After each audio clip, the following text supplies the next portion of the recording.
So you can see Kyle Lowry, certainly a successful season by any mark so far. But Trace, I want to ask you about some of the stuff we heard there. You heard him right at the end saying he's the president of basketball operations, I'm a player, we both do our own job. So that was very telling. And then I thought he was really nuanced actually in the interview, talking about there's good things that have come out of all the tumult this summer. Certainly, he said he really likes playing with Kawhi, but that he did feel betrayed about the way things happened. He knows DeMar did. So I want to ask you, as a player in this situation, how should Kyle Lowry feel right now?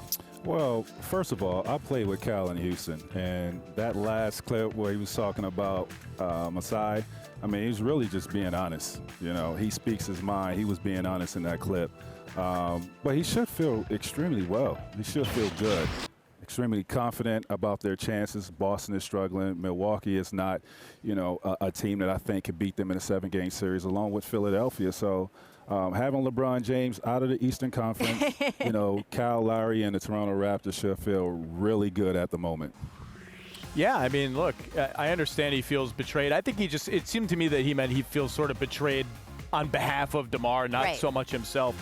It's a trade you make 100 times out of 100. They're clearly better. Yes. Kawhi is a top 5-7 player in the NBA. To get him while surrendering your draft pick, which is going to be 28th, 29th, and not giving up Siakam around Anunoby, I mean, it's a home run, and they're really well positioned for, you know, another crack at it. There's only one untradeable player on the entire Raptors roster as far as Zach is concerned, and that is Pascal Siakam. I'm driving the Pascal Siakam bandwagon. It's close. We closed the bandwagon. No one else. No there was a conversation about whether Scottie Pippen was allowed to join the bandwagon late because he wanted to get on the bandwagon last week. He's Scottie Pippen, Zach. If you're in the Hall of Fame, you can get on the Pascal Siakam bandwagon late. That's it. So, Tracy, you still have entry on if you want, but the rest of us, it's off. And look, I do think it's complicated. We talked about this on your podcast, which I assume, plug, will be available soon.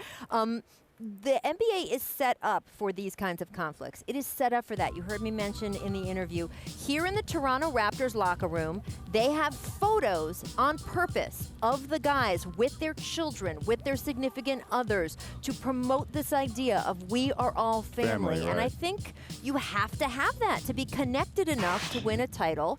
But then you turn around on both sides, and whether it's on the team side, saying to the players like DeMar, hey, it's a business, or it's Jimmy Butler or Kawhi Leonard saying to the teams, I want to trade, it's a business.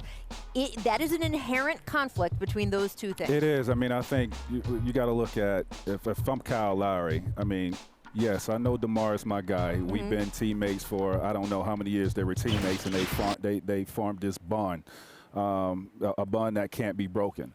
And you know, you have conversations about what you want to do in the future. And then I'm sure y'all had talks. All right, LeBron James is out of the Eastern Conference. Like you like this, you're licking your chops like this is our time, right? Yeah. It's on. And your guy gets traded. But from a basketball standpoint, Kyle Lowry knows this is the best chance for us. Absolutely. You know? And that's why we had at the bottom, how should he feel right now? Because there's a lot in there.